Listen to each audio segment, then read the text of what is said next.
Do you ever find yourself pausing in a quiet moment and thinking about some of the things that might not be going as well as you'd like? Perhaps things like your podcast promotion on social media?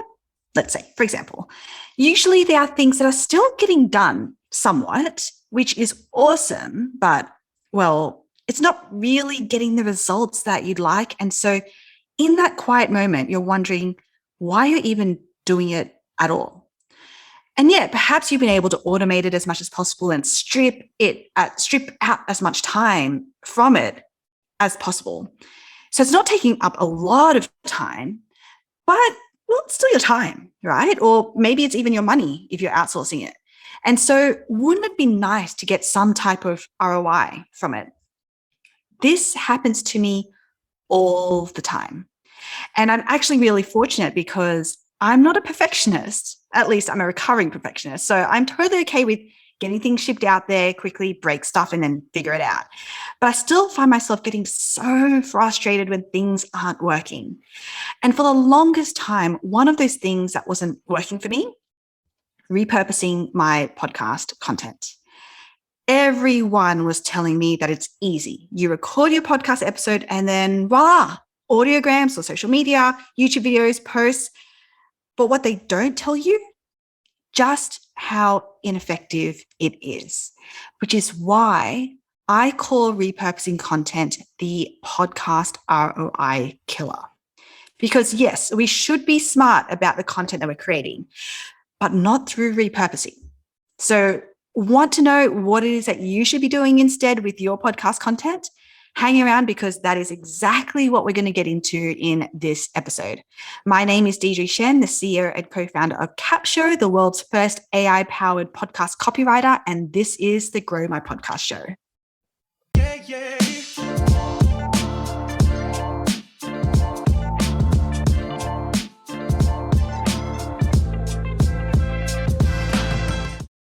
Hey, this is Deirdre Shen here, the CEO and co-founder of Capshow, and you are listening to the Grow My Podcast Show. In this episode, I want to talk about content and specifically repurposing your content. Because if you're anything like the hundreds of podcasters that I've been speaking to, then you're probably doing something like this. You record your podcast episode, you or an agency or a VA edits that podcast episode, you or they find a great quote in the episode and you create an audiogram out of it. Usually that audiogram has a headshot of your guest, someone your audience doesn't know or cares about at this point. It gets posted on social media with a caption that says, "New episode just dropped." Does that sound familiar? Because that's exactly what I used to do. For my first couple of podcasts, this is what I did each and every week. And yet, for some reason, I was surprised at how abysmally these posts did from a reach, engagement, and actions taken perspective. It was the exact same for my clients. I have a client who has over 60,000 followers on Instagram, and she used to be so gun shy to actually even promote her podcast episode on social media because it totally tanked her performance numbers. And she had an agency, a designer, and a copywriter working for her on these posts. It boggles the mind. Repurposing your podcast this way is just not worth the investment, time or money. And honestly, I don't know why I was initially so surprised with how badly these posts did, because when I stepped back and really thought about it, time and time again, even if I was a big fan of the person that I was following, I always found myself scrolling past any podcast promo audiograms or posts. Who else does this? Come on now, raise your hand. I can't see you, but I can see you. I'm going to say I can see you. So this is the thing, right? For some reason, even though we don't ourselves look or engage with these posts, we're expecting our audience to. It just doesn't make sense, right? So at this point, I was spending all this time creating content for social media, which on one hand made me feel great because I was sharing something about my podcast. I was doing that smart thing that we get told to do, right? Save our time, be efficient by repurposing content. But on the other hand, I felt incredibly frustrated every time I looked at the performance data of these posts. These posts were not effectively promoting anything, let alone my podcast. It was a complete ROI killer. There had to be a better way. So I started experimenting with some different things that I'm going to be taking you through, and I discovered the secret. Want to know the secret? The secret is that we should not be repurposing our podcast content. As I said, that is the immediate ROI killer for you. The secret is that we should be reconceptualizing instead. We don't repurpose, we reconceptualize so that the content is actually fit for purpose for the social media platform we're actually on. Because it probably comes as no surprise that what works on each platform, the audiences that hang out on those different platforms, they're different, right? They're different. So we need to reconceptualize for each one we want to be on. And I know that sounds time consuming, but it's actually not once you know how to make this work for your business. And that is exactly what we're now going to be talking about. So we're going to take a quick ad break. And when we get back, we are going to discuss the 3 steps to reconceptualizing and not repurposing so that we can actually use social media as an effective way to promote our podcast episode and not just as a box ticking exercise to make us feel maybe superficially good about ourselves. You are an expert in your niche and your podcast. This is an invitation to join our beta community to unlock early access to Capture, the world's first ever AI-powered copywriter. If you are ready to save time on creating your podcast material while increasing your reach, then listen up. Capture will take the audio file of your episode and automatically generate an episode title and description, holistic show notes, social media captions, promotional emails, and a full transcript. Is that all? Is that all it does? I'm going to make you breakfast as well. Okay. But for now, those are the things that it will do. And we are offering you free access for 4 episodes as part of our beta program. All you have to do is head on over to beta.capshow.com and join now. Woo-hoo.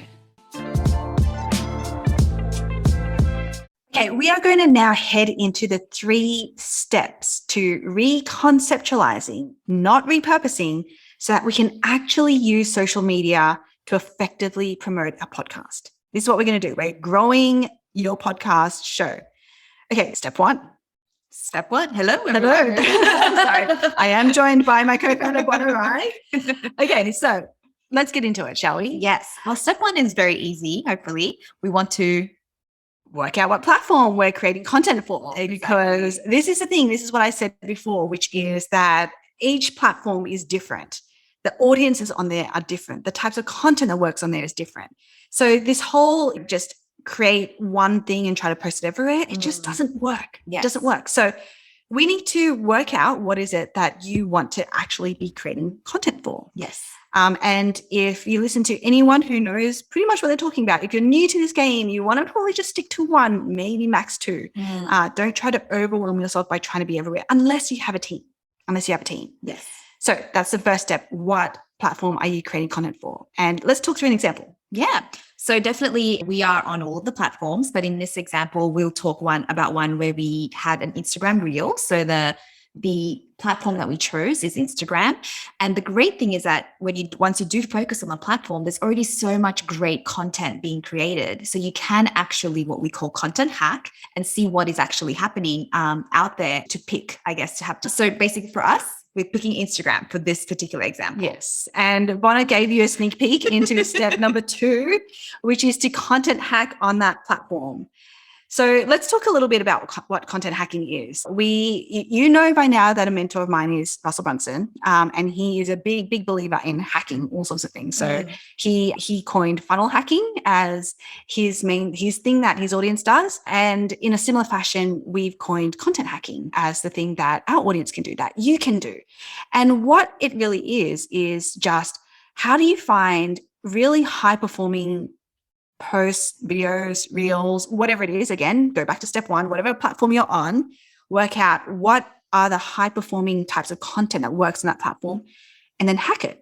That's what you want to do. And we will go into step 3 will be about how you actually do that part of it. But first, content hacking, which is that we need to find that inspiration on that platform that you're on. Yes. So Why don't we talk through an example that we did? Yeah. So the great thing about content hacking is you don't need to feel limited to your specific niche. So an example that we did for Instagram Reels is one of our team members found this really fun reel that someone in e-commerce actually had created. So e-commerce, and specifically she made her own. So the reel was to a really fun audio, Dua Lipa. I can't remember the name of the song now. I think it's going to be a long, long time. So we will cut it in, and actually we'll leave that inspo in the show notes as well. So you can see, go check it out, you guys. Yes.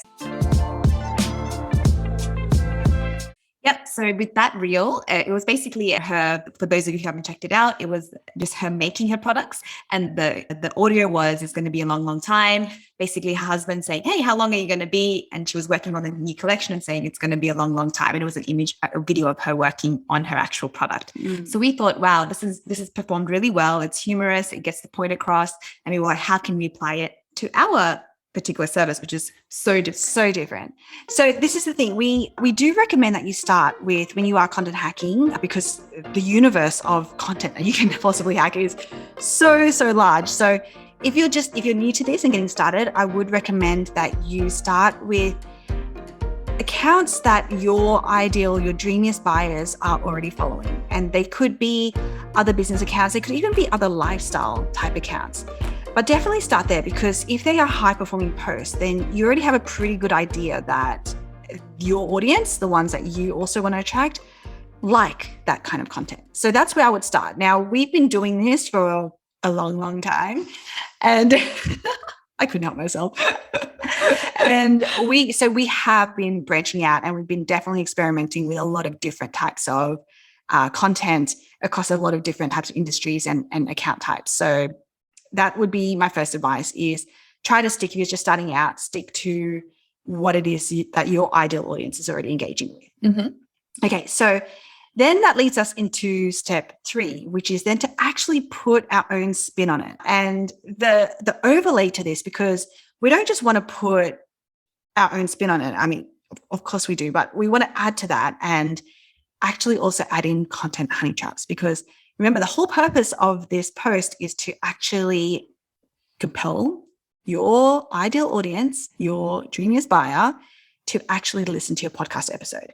And if you don't know why, go back to episode 1 and episode 2 of this podcast, because I dive into it there. But in short, really why you want to be doing that comes back to the 7-hour rule that Daniel Priestley talks about in his book Oversubscribed, which is that for anyone, especially if you're an expert, especially if you have high ticket, you're trying to sell your knowledge, for someone to trust you enough to want to buy into you and what it is that you do, they need to spend 7 hours with you. That's the rule.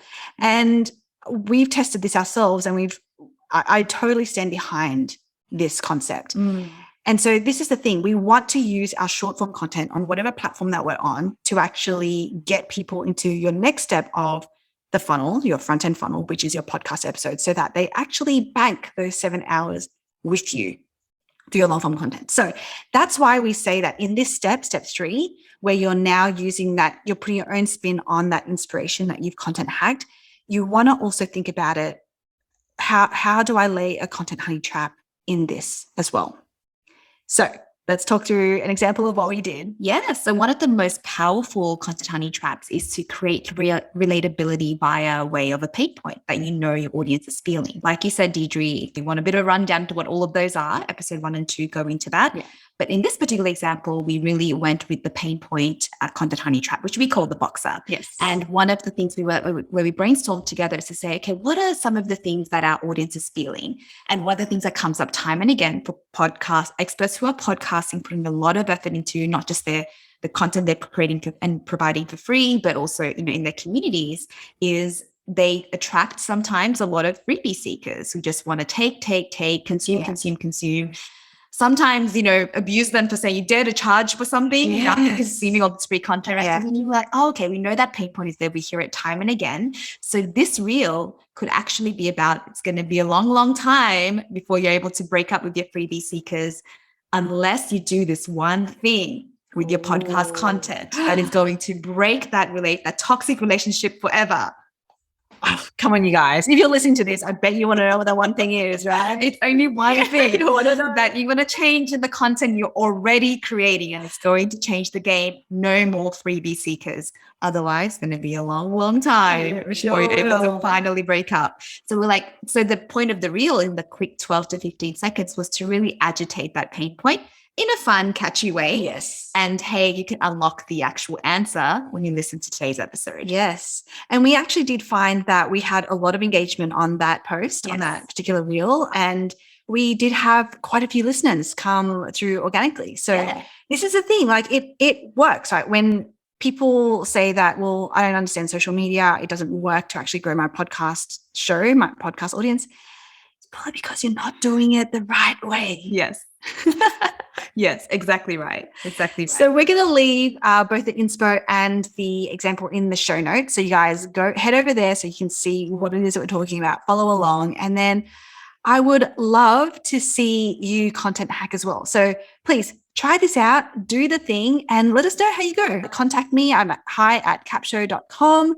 I think even in the show notes, people can leave us some messages, some little love notes, maybe. Love notes, I do like a love note. So drop something in there. Let us know what did you content hack and how did you put your own spin on it with a content honey trap to actually create something that is fit for purpose for the platform that you are on, whether that's Instagram, like we are, Facebook, TikTok, LinkedIn, YouTube, doesn't matter. You want to go content hack that, see what's working, what your audience is engaging with, and then put your own spin on it with a content honey trap, because that is what is going to hook people and get them wanting to listen to your podcast episode. Okay, so thank you for listening. If you love this episode, please take a screenshot, share it in the socials, tag me. I'm at Deirdre Shen. And because I'd love to, I would love to see that coming through. I'd love to know what your takeaway is and have a conversation with you. And please leave us a rating, a review, share with all your friends, and we will see you on the next one. Bye. Bye.